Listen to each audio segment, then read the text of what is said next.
so his grand opening's up there. Oh, hey. Hey, we're live.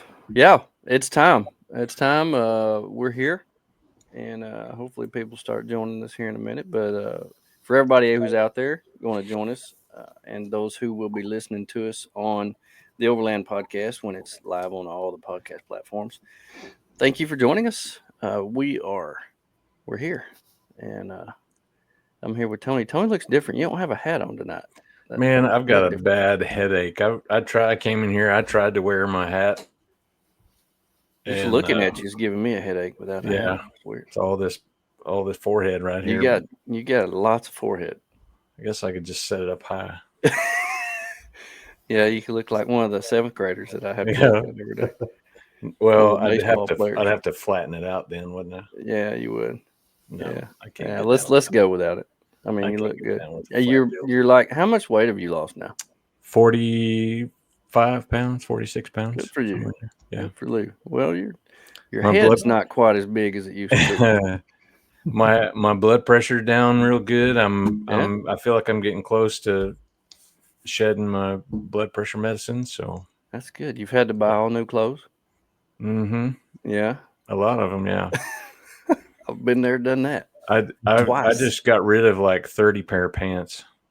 Goodness gracious. Who owns that many pairs of pants to begin with? I mean, that was a slight exaggeration, but if it wasn't 30, it was 20, 25. Hello, Semper Gumby. Thank you for being on here. I figured he would be on here. He's a big fan of the Mamoos. Well, thank you for joining the Overland podcast. We're here. We're live. We have done quite a few different shows here lately. We've had some backpacking people on. We've had some gear people on.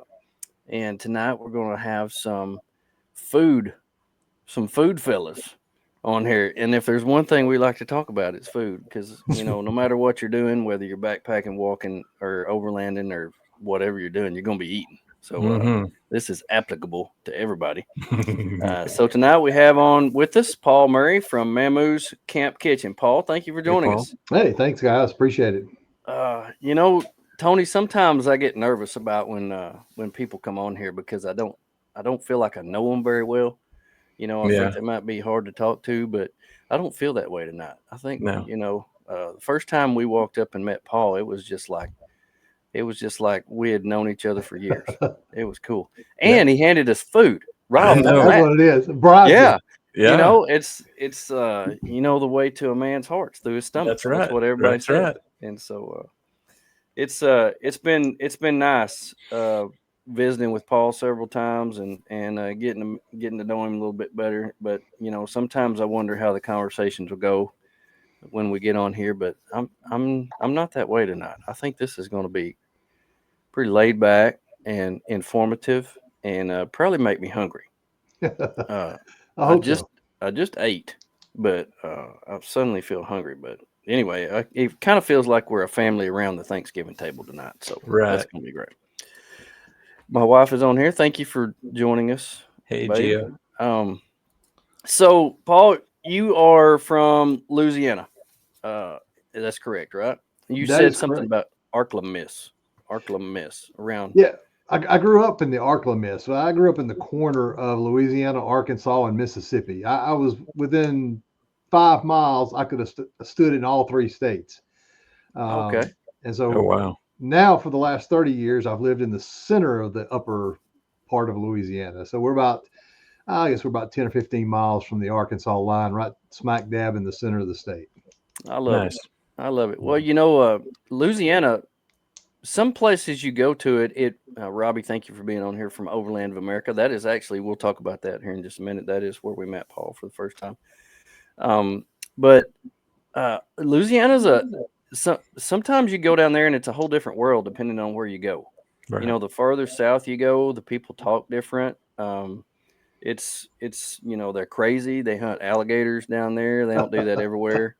They've even made TV shows out of some people down there. The swamp and things like that. Duck Commander is, I guess, pretty close to you.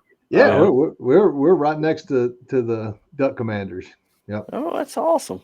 Well, that's pretty cool. I've watched their show for years. Good people, good Christian people, and love how they've always ended their show around the kitchen table. Yeah. And that seems like the way to do it. That's where, my family always got together, was around the table. And, that was one of the things that growing up that we just did. And, that I love that. I love that. Right. But anyway, food is a big deal coming out of Louisiana. And it's pretty cool how you have your own food.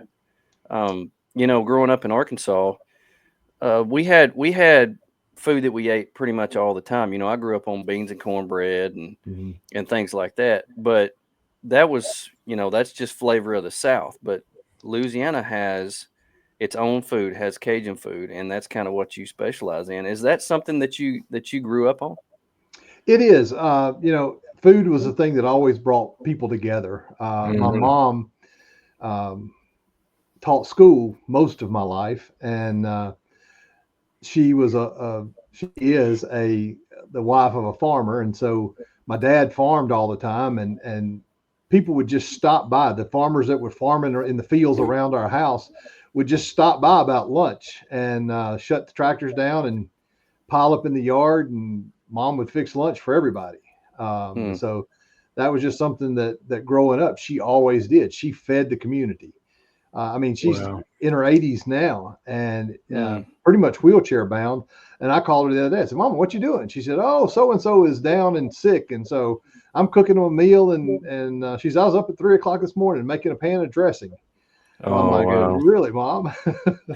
So that's her ministry has always been serving people, and that's cool. So, I just grew up around great cooks. My grandmother was a great cook. Both of my grandmothers were great cooks.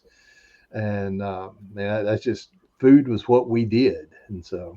That's cool. Well, there's one thing that takes me back. Every time I smell something, every time I smell gravy, every time I make, either bacon gravy or sausage gravy, it takes me back to a time when I would wake up at my granny's house and she would be making breakfast. It's the smells, it's the taste that really create a lot of memories. It's pretty cool how food will do that.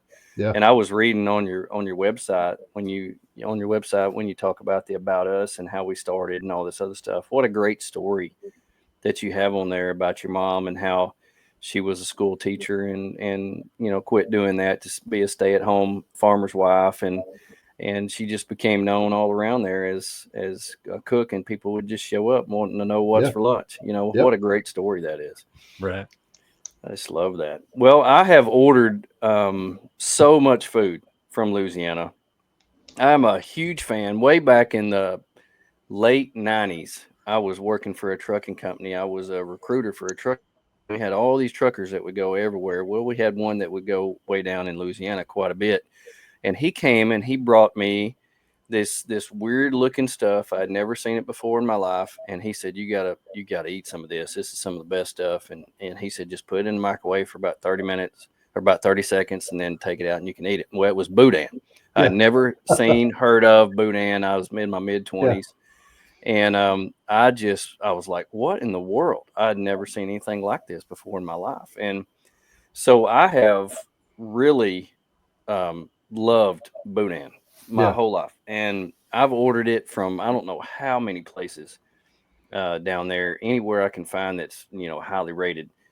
I want to know your recommendation. Where do I need to look for some high quality? And you got to be careful because I know people will put like coon meat and all kinds of stuff in there. You got to be careful where you get it from. The further south you go, you got to be really careful. You got to be real careful. Yeah. So I've heard that, and it may have some mystery meat in there. You just never know. Yeah. So give me your recommendation. Where can I get some good boudin at? Man, I'm too far north to give you a good recommendation. When I go down, there's a grocery store down there called Rouse's, and I usually buy boudin from Rouse's, and I know there's a couple of places, and I've got some in my store. I can't. That somebody brought me not too long ago, and I can't think of the name of it. It's pretty good. It's hot. It's really hot. But the hot and the smoked. I had some one time that they had put like whole shrimp in, and it was just so good. And I can't for the life of me remember where that was, and I've been searching for it. Seems like it was at a convenience store that they made it. That had a little. Seems like there's a lot of convenience stores that have grocery stores or something, real small grocery stores that make it. And dude, down south, the the gas stations is the best place to get anything down there. Yeah, true. So we were at a men's retreat down below Alexandria one time, and they were having a boudin cook off, and dude, you don't even want to know some of they had Nutri-Rat in one of them. They were doing beaver, they were doing coon. No. It was just that sounds horrible. I'm good, guys. I'm full. I'm out on the Nutri-Rat. Yeah, I've been to some foreign countries. I've ate some crazy stuff, but if I have a choice and I don't have to eat it, then I'm probably not going to. There's so many more good things out there to eat. I got some fat I need to get rid of first. Thank you, though. Yeah, no, thank you. I can fast for a few days before I do that. But the pretty cool thing about Louisiana is you have your own food. You've got the boudin, you've got the Creole, the red beans and rice, jambalaya, crawfish bowls, gumbo, etouffee, dirty rice, po' boys. All of it has come from Louisiana, so you're kind of known for food down there, and I love it. And for somebody who grew up on Spam and macaroni and cheese. And later in life, when I figure out all these different foods and I came to love different foods, I was like, oh, I got to experience some of this. And, just getting down there and experiencing some of it has been pretty cool. So I love it. But you apparently love to cook. I also love to cook. And, but it did not come until later in life when I learned to cook and love to cook. So when did you discover that you love to cook? I've done a lot of things. I was for about 10 years a college professor at Louisiana Tech.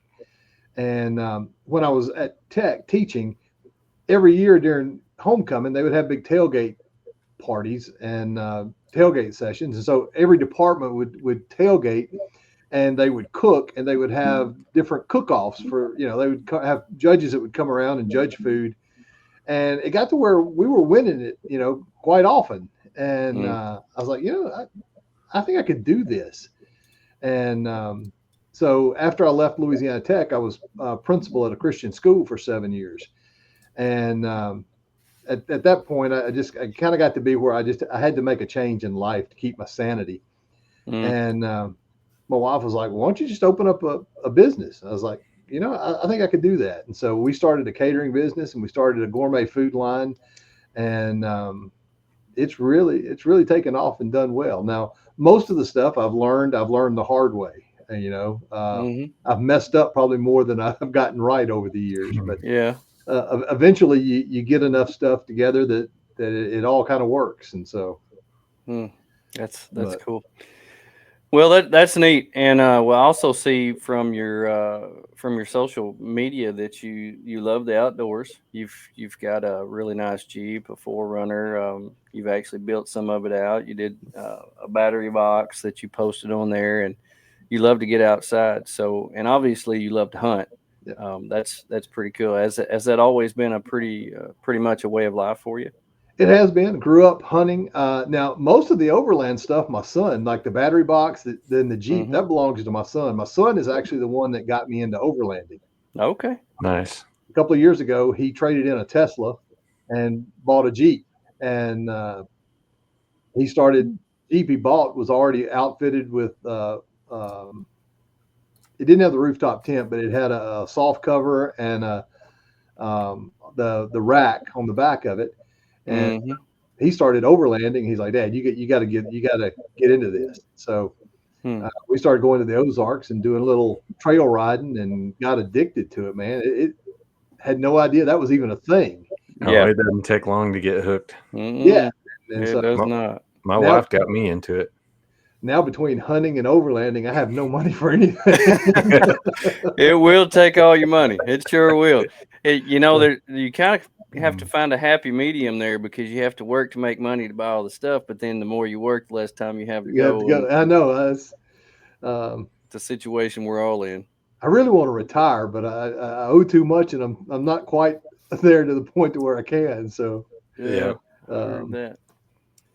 So share with us, how did Mamoo's Kitchen get its start? Now, we've already talked about, your mom, and she was known as Mamoo by all her grandchildren. That's correct. You told the story about that, but where did the catering business and all that start? When did you decide to start that, and how did all that start?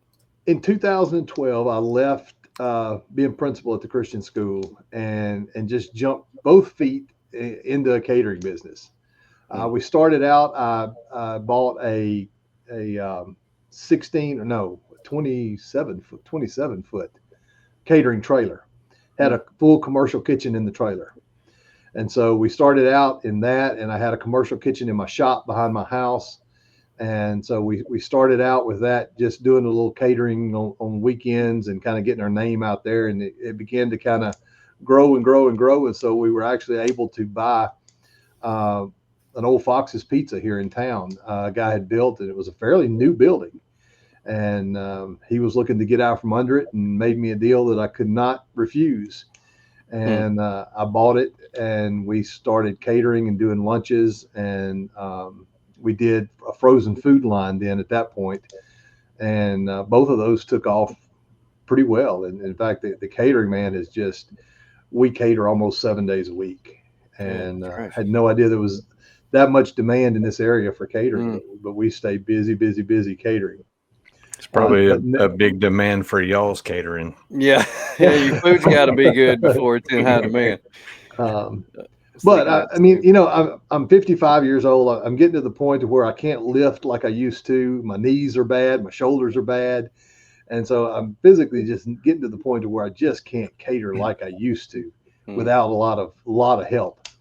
And so, I mean, the Lord blessed us. We came up with the frozen food line. I mean, with the freeze dried food line, and that's really taken off as well. And we're kind of beginning to shift the entire business model over to the freeze dried line to accommodate that division of it. And so when you're talking about frozen food, you would make like dishes and stuff, and you would freeze them, and people could come buy them, and then just throw them in the oven, heat them up, or whatever. Yep, they were. We keep about 3 or 4 big freezers full, and they just come in and shop and buy a frozen casserole, take it home, take the lid off, put tinfoil over it, and stick it in the oven for an hour and a half, and voila, you got supper. But man, wow, freeze dry is much better.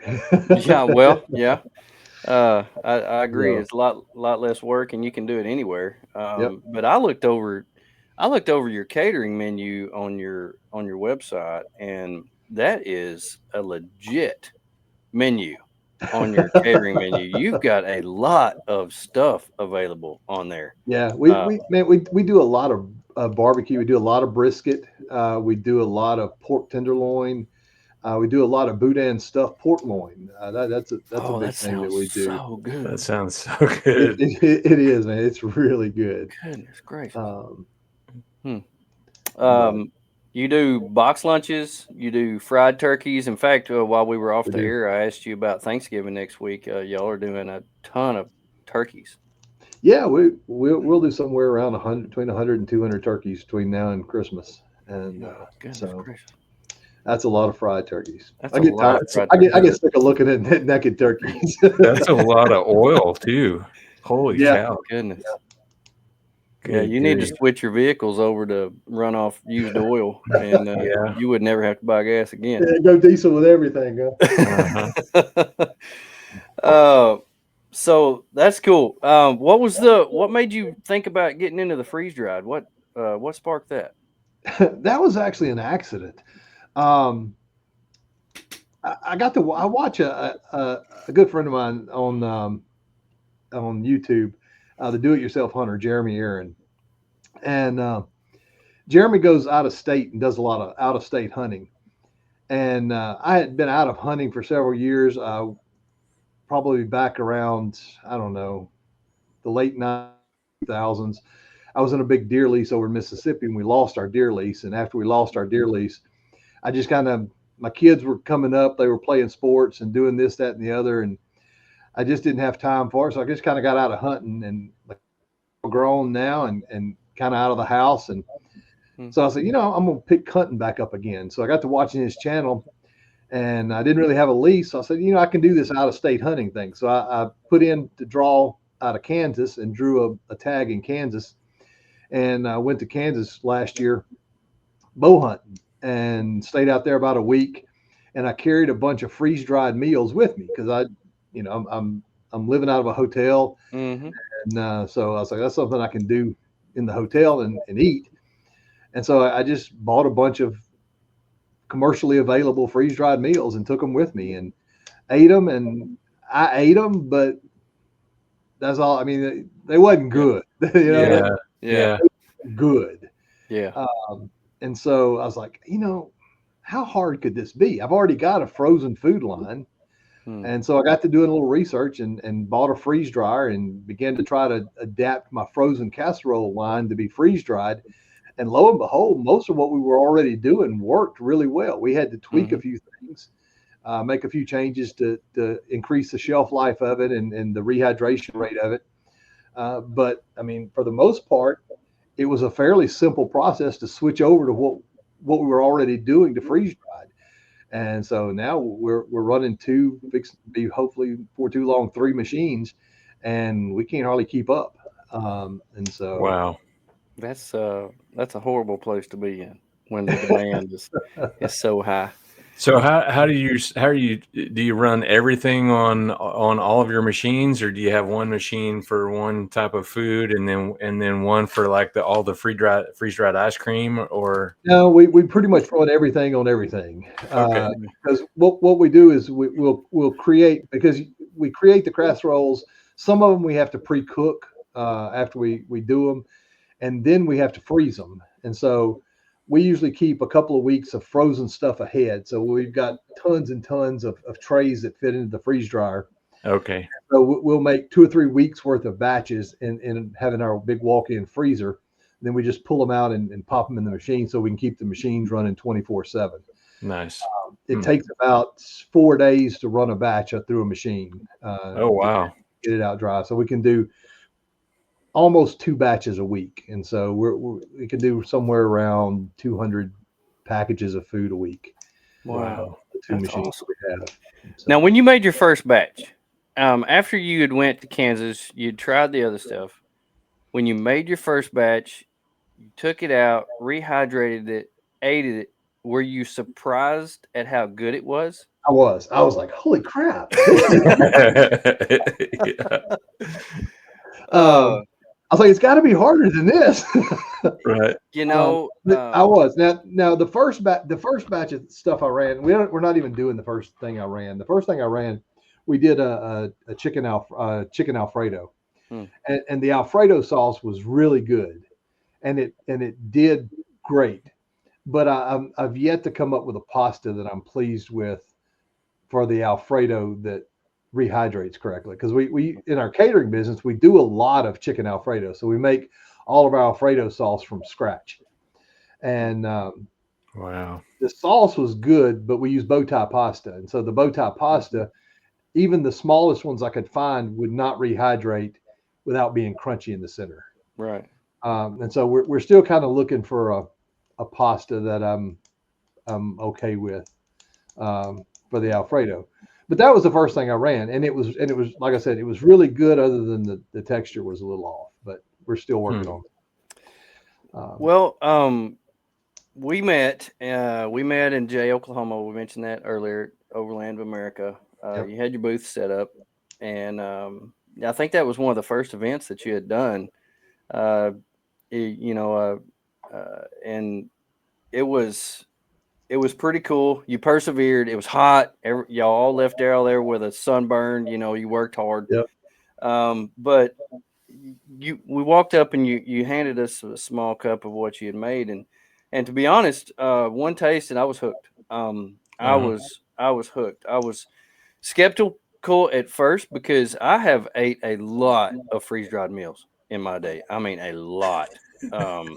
And I've got, if I could show you my closet over there, my wife and I stay stocked up, because when they would put a sale on, when they first came out a few years ago and said, hey, this stuff is no longer good for like 5 or 10 years like we thought. It's good for 30 years. You know, they were like, okay, it lasts a whole lot longer than what we originally thought when they would put a sale on, because it's expensive now.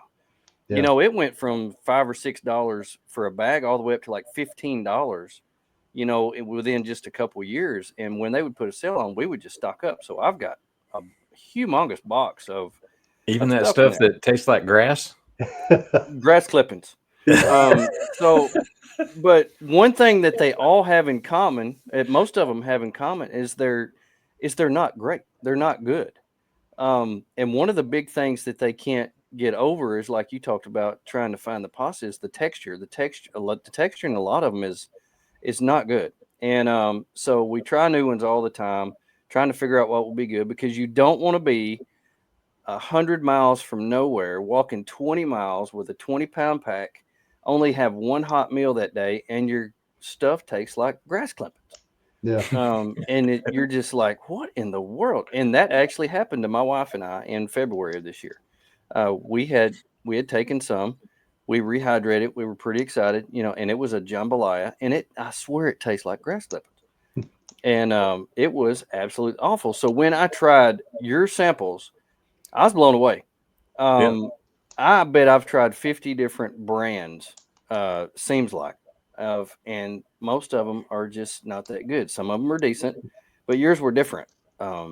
They were actually really, really good. And the ones that we tried were not even in the bag. They had been sitting out on the table for I don't know how long, but I mean, I could have ate every one of them. They were good. So what do you think? What do you think the difference is between what you're doing and what the other companies are doing that makes it taste better? Is it recipes or what? No, it's ingredients. It's ingredients. You know, our stuff is fairly expensive. We'll run anywhere from $13 to $15 a bag, but there's no fillers. I mean, it's fresh, you know, good quality ingredients, and that's one of the things my mother always said. She said, you know, I'd love to own a restaurant. She said, but people couldn't afford to eat it because, you know, good food is not cheap food. You're right. You're right. And so the difference is most of those companies, you know, their main focus is on profit margin. Mm-hmm. And don't get me wrong, I need as much profit margin as I can get. Of course. But I'll take less profit margin to have a better quality product. Because my name's on the product and my mother's name is on the product. Yeah. And so, you know, we always said if Mamoo wouldn't serve it, neither will we. And so if it's not something that I wouldn't be happy to sit down at my dinner table and eat with my family, I'm not going to put it out there for sale for you to eat with your family. Yeah. So, I mean, that's the difference. Now, if you're looking for something to do with all those extras that you've bought, Semper Gumby had a good idea. They really work well for leveling your vehicle. Yeah. Oh yeah. So. Yeah. Okay. Well, I can think about that. You know, because they are hard. As long as you don't rehydrate them, they will stay pretty hard. Tony, you don't have as much experience as I've had with freeze dried meals, but yet when you tried it, you were highly impressed with how good it was. Oh yeah, I mean, I was blown away. I mean, there's like you said, you know, I've not tried near as many as you have, but I was just blown away. I mean, Arla and I love seafood, you know, so the blend of the Bayou is our favorite. And you know, for us, you know, a lot of times these free dried meals, they're like a kind of a, you know, get to camp late and don't want to cook, you know, type of meal. But these are what I plan now. It's like changed I mean, everything. this is my planned meal for when I go to camp early. Yeah, like it's changed everything. For me. It's changed everything. Yeah. If it changes your pack out, you don't have to load up as much food. If you keep a box of these, you know, a dry box, you know, you just throw it in the truck and you've got all you need for days. Well, the great thing about them is the shelf life. They last a long time. All you need is hot water. They're easy to cook, easy to clean up. You can cook them right in the bag if you want to. They're easy to pack. You can always keep them in your rig for just in case, or like you said, to plan them out. But you can always keep them in there. You don't have to worry about them going bad or running or stinking or anything like that, like normal food does. Yeah. Or I mean, Arlo was out of work or out of town for work like last week. Mm-hmm. Yeah, last week. Mm-hmm. Don't tell her I said this, and she's probably watching anyway. But I had the blend of the Bayou for dinner one night. Oh, you ate one without her? I did. Oh, you're gonna be in trouble. I sure did.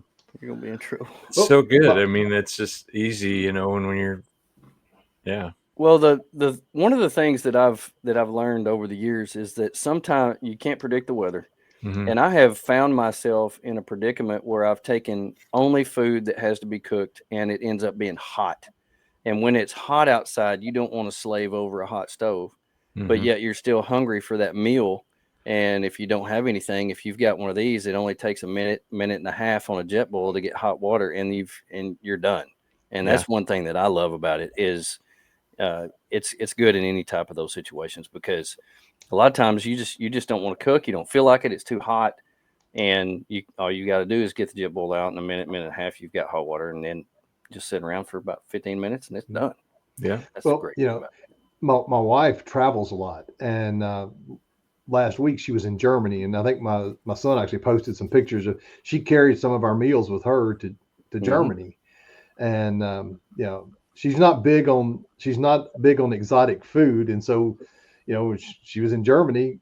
At least she could have something that she knew what the ingredients were, you know. Exactly. So, and they travel well. Throw it on the, you know, in her luggage on the plane. So, you know, she was posting from Germany all the places we will go. You know, the Dr. Seuss book, and so she was posting pictures of Mamoo's packets in Germany and all the places that she was traveling. So, that's awesome. Great. That's great. Well, my wife and I do a lot of backpacking, and I've been talking to several of the guys that are going on the trip and told them to stock up, because I will have some of this, and I don't want them to attack me and take my food from me. So don't be jealous of my food. You know, I was telling them, I don't know what you're bringing, but this is what I'm bringing. So you better place an order now. Yeah. But we do a lot of backpacking, and I love, you know, having a hot meal at the end of a day. It's just one of those things we take, and we just eat like bars and stuff for lunch, you know, because I don't want to get stoves and stuff out, you know, and then have to pack everything up and walk another 10 miles. But at the end of the day, when I'm sitting down, when I'm relaxing, I want to have a good hot meal. It makes me sleep better. It makes me rest better. And there's one of the guys right there, Richard. He said, "I got mine." I was like, good, because I'm not good at sharing. Anyway, that's just one of the things that I love. And so after having your meals and knowing that I can have a really good quality meal for the same price as what I would pay for one that tastes like grass clippings, it has changed my life so much. I love it. And you know, I'm like Tony. Some days we come home and my wife said, "What do you want to have for dinner?" I said, "Well, in about 15 minutes we could have a Mamoo's kitchen. All I got to do is start up and, you know, get some hot water, and it's done." And she's like, "Oh, this works. That's great." Yeah. So it's not just the freeze dried meals are not just for a last resort anymore. They're not just for backpacking or camping anymore. You can have them at home and enjoy. Good. One of the ways that I use it is that I do a lot of saddle hunting out of, you know, the tree saddle, and the way I hunt, when I get up in a deer stand, I like to stay there from daylight till dark. I'll sit all day in a tree. And one of the beauties of the freeze dried meal is I can pack my jet boil in my backpack. I can pack a freeze dried meal in my backpack. I've always got a bottle or two of water in my backpack, and I never have to come out of the tree.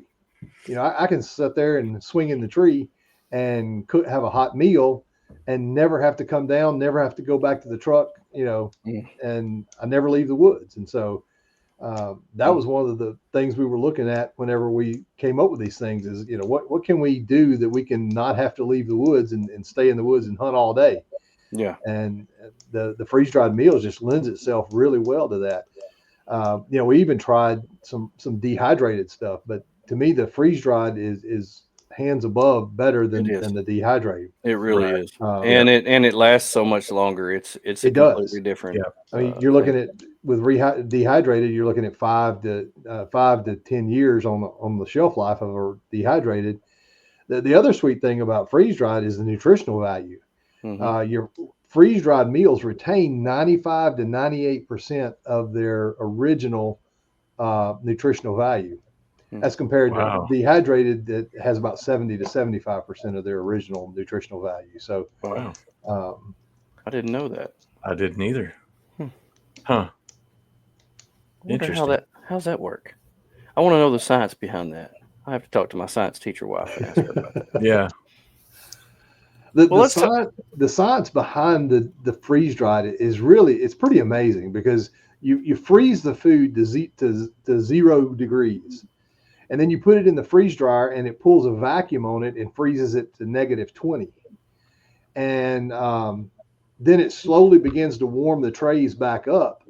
And so as it warms the trays back up in that vacuum, it's a process called sublimation. So the water goes straight from ice to a vapor. It bypasses the liquid phase. And so the ice, as it melts, goes straight to vapor and sticks to the outside walls of the chamber of the freeze dryer. And so what you end up with is your freeze dried food and then this big wall of ice all the way around the outside of that chamber. Oh, wow. And so we usually, when we put the food into the machine, we put in 56 pounds of food at a time. And that 56 pounds of food, regardless of what you're freeze drying, will almost always pull out exactly 5 gallons of water. Wow. Out of that 56 pounds of food. Holy cow. That's crazy.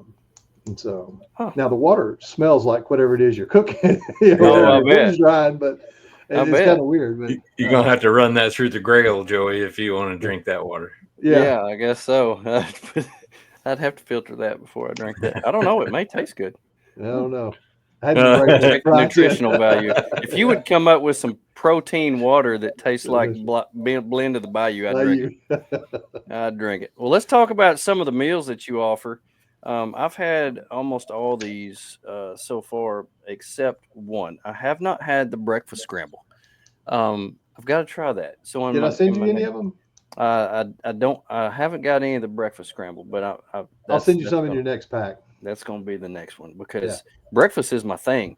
And I've noticed about in the history of me eating a lot of freeze-dried meals, the breakfast is usually one of the better ones. Usually one of the ones that comes. I don't know if it's the eggs or the vegetables or whatever that's easier to do or whatever, but I know. Rub it in, Tony. Come on, then. Rub it in, Tony. I can't stand you sometimes. But what's in the breakfast scramble? What can we expect when we look at that?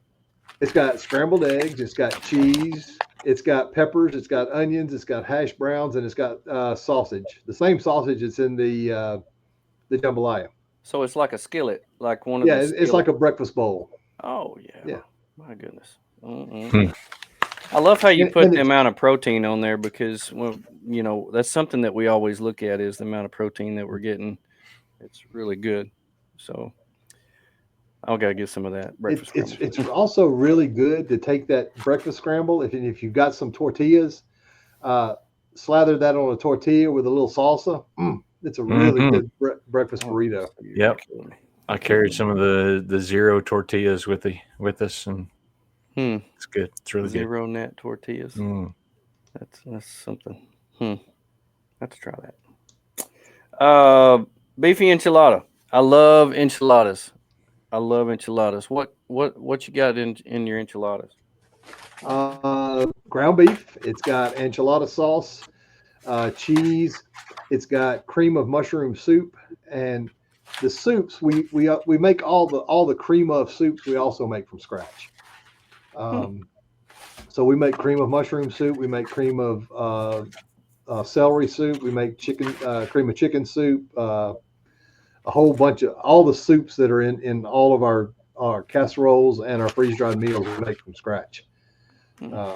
So, you asked earlier about the things that make them different. That's one of the things that makes them different. Not only is the entire thing made from scratch, but even as much of the ingredients as we can make from scratch. We make our own rubs, we make our own seasonings, we make our own soups that all go into our catering and into our freeze dried meals.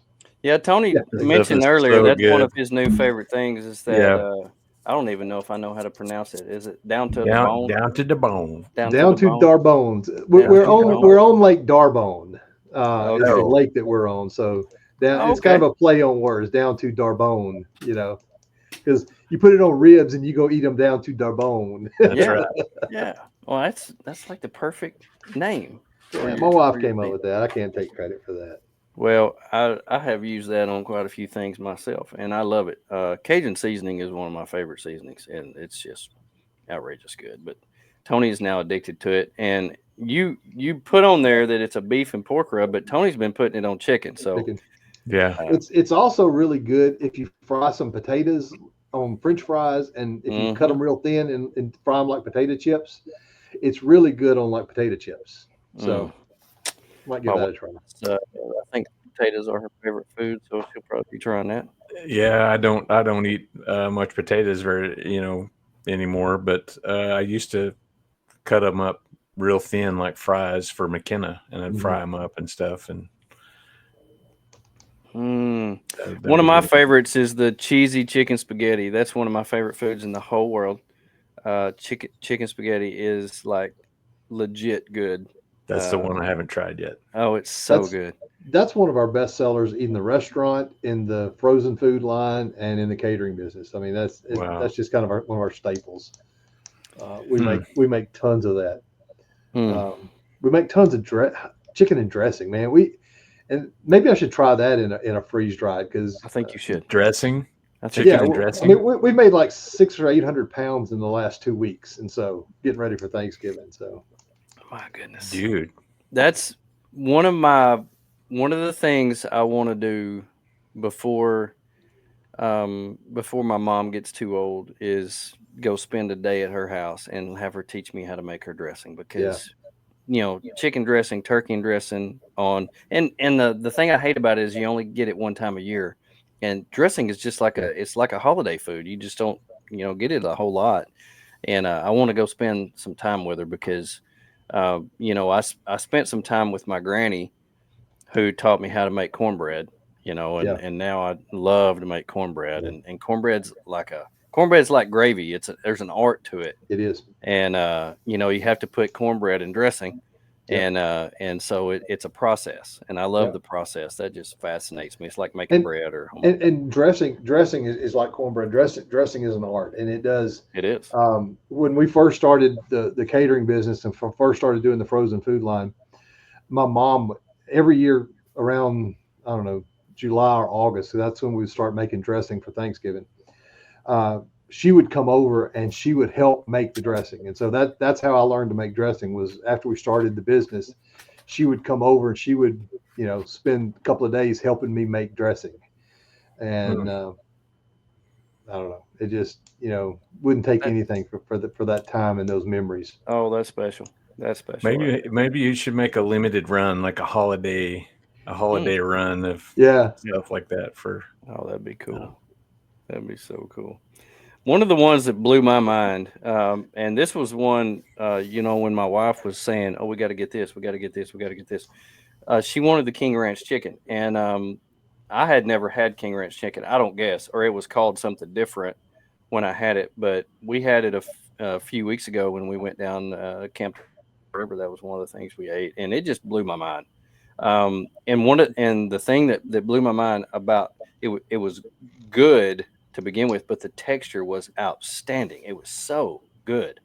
It was crunchy, and I could not figure out. I was like, the whole time I was eating it, is like, how does he do this? How does he do this? How does he make it? It's so good. King Ranch chicken, when we did the frozen line, it originally had tortilla chips in it. I don't know. There's no way to put tortilla chips into a casserole and cook it and it not be just like soggy, just mush. Mush. Yeah. So when we started the freeze dried line, we replaced well, that and the beefy enchilada they both had tortilla chips in them. So we replaced that with rice, and that has been that's much better than tortilla chips with the rice instead of tortillas. That's what you did. Well, I was sitting there eating. I was like, what is that? How does he do that? And the texture was getting me because it was just so absolutely incredible. And anyway, she's like, I don't know how I ate it, but it's good. Oh, yeah. We've tried several things that just didn't work. When we first started it, one of the things I really wanted to do was shrimp and grits, and I've yet to be able to do grits to where they'll rehydrate.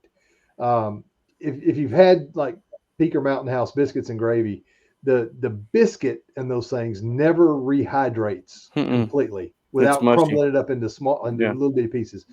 Grits are the same way. You can't, unless you put the grits through like a food processor and grind them up after they're freeze dried, they will not rehydrate. So we're still working on some of those things. There's a restaurant that we go to every time that Arla and I go to it. She gets shrimp and grits. So it's so good. I bet that'd be good. And I agree with Richard too. Chicken and dumplings. Yeah. When he mentioned that, I was like, oh, that'd be a good one. It really would, but I think you're running the same thing with the dumplings as you do with the biscuits and gravy. Yeah. The chicken sausage jambalaya, is that something that seems like one of your staples that you do pretty much for everything? Did you have to change any of that up to freeze dry? The only change we made to jambalaya was we doubled the amount of meat that was in it in order to get the protein up. And if you get it in the restaurant or in the catering business, we use coin cut sausage. And so we had to talk to the company that makes our sausage and ask them if they would do a diced sausage with the same sausage. And so they did. They do a diced sausage for us, just so we have little chunks so that the sausage would rehydrate. Yeah, that's good. Well, Tony's favorite is probably my favorite as well, and it probably is your best seller. The Blend of the Bayou is not like anything that I've ever had. I don't think there's any freeze dry company out there that makes anything close to that. It's so unique, and to have that much. And that one is exactly what's in our frozen food line and in our catering business. I mean, it's the exact same recipe. Nothing's changed about that one. It just lent itself very well to freeze drying. It did. The only thing we had to do was go to a smaller size shrimp just to be able to rehydrate. But other than that, it's the same recipe. It's so good. And the one that blew my mind was Tony brought those out when we were at Rendezvous. He's like, man, we got to try the ice cream sandwiches. And just totally blows my mind. I grew up on ice cream sandwiches. There was not a time when I went to my grandparents' house that they did not have ice cream sandwich in the freezer. And so that's like a staple at my house. I've never, I've seen, I think, is it Mountain House that does the ice cream sandwich? I saw that one time and I was like, I don't know about that. But I've tried these. I love just the little bite-sized pieces. Oh, they're so good. It's so good. We ran those just for fun. When we first got the freeze dryer, we ran a batch of Skittles just to try the candy. We ran some Jolly Ranchers, and we ran a tray of Fat Boy ice cream sandwiches. And the Fat Boy ice cream sandwiches were just like out of this world. So we're like, well, we'll keep that one. We'll keep the Fat Boys. And so, oh, that's so good. I love it. Tony, which one's your favorite? Well, the Blend of the Bayou. That really is what piqued my interest, because you don't see anybody that has any kind of meal like this with crab and shrimp and and we love both of those. Some of the best food that we've ever had has been, like Cajun, authentic Cajun Louisiana food. And then, after that, pretty close second is the jambalaya.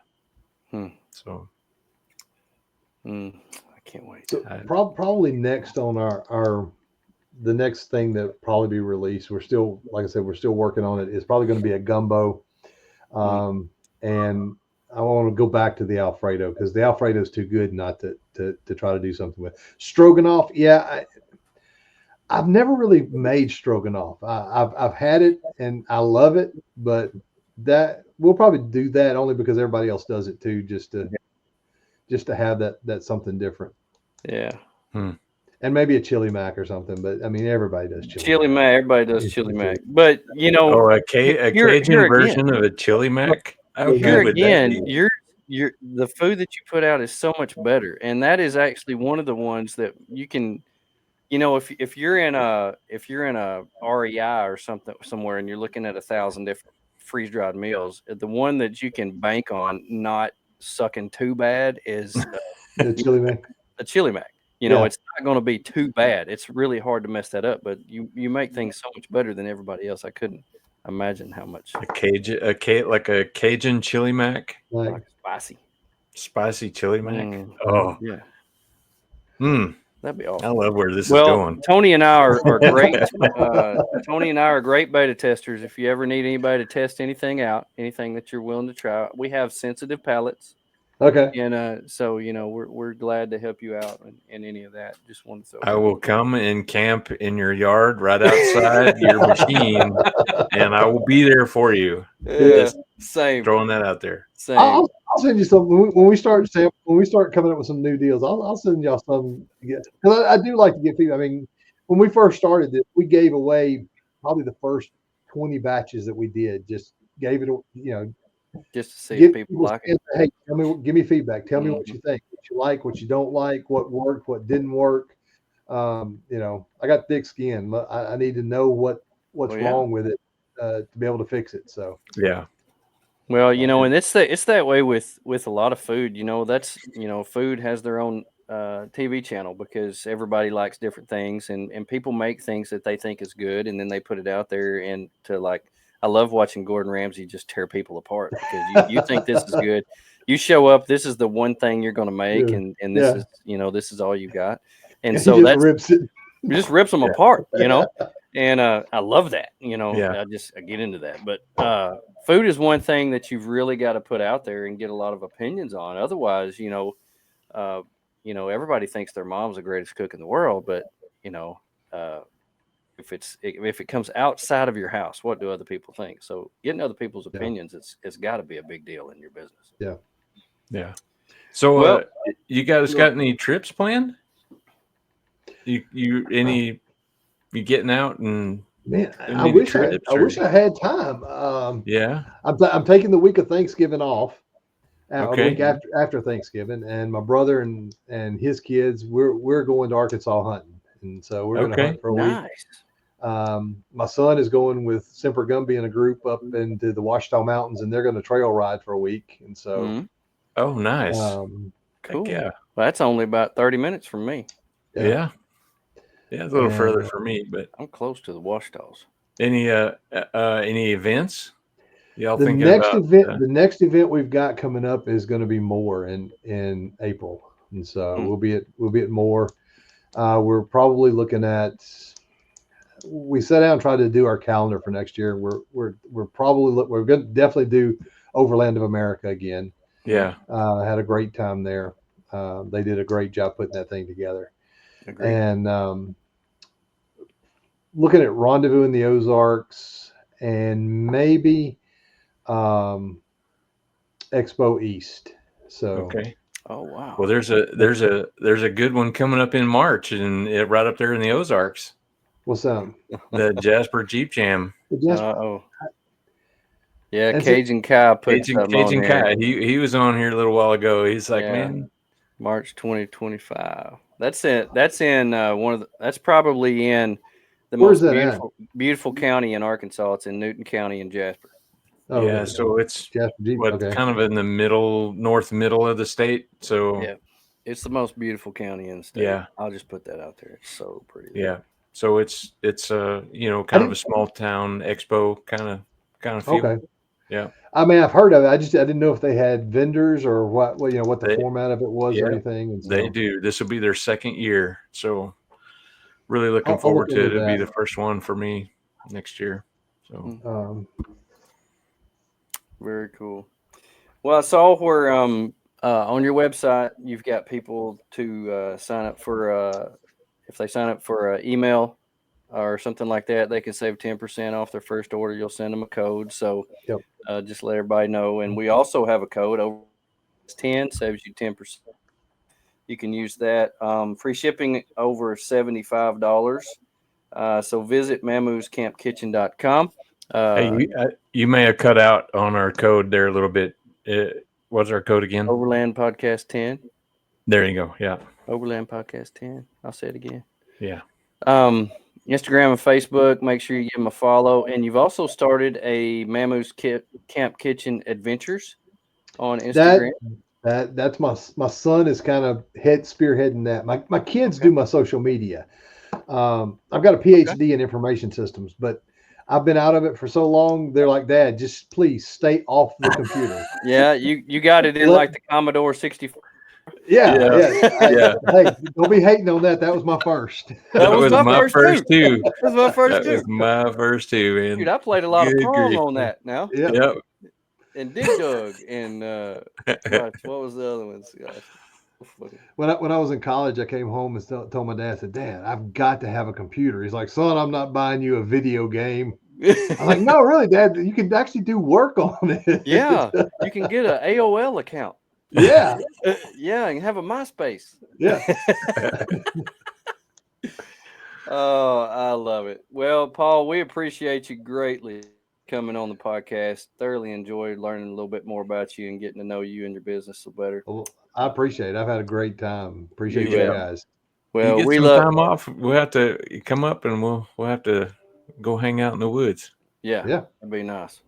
That'd be real nice. Well, we love you. We love your products, and we love how we can work together and support you and small business. And you put out some really great stuff, and we love it. Mm-hmm. I appreciate it. The Overland community has just been great to us. I've just been blown away by the acceptance of the Overland community, and I just appreciate you guys and what you do, and appreciate your support. And if there's anything we can do, just please let us know. And if you've got suggestions, if you've got comments, if you've got critiques, let us know, because that's the only way to make it better is to let us know what's wrong. So that's right.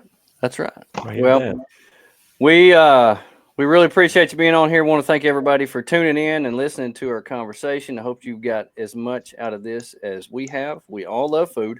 This is one of our favorite topics, and we can talk about this for all night. But anyway, we got to go. Hope you have a wonderful week. Thank you for listening to the Overland Podcast. Look out for number 1 and don't step in number 2. We are out.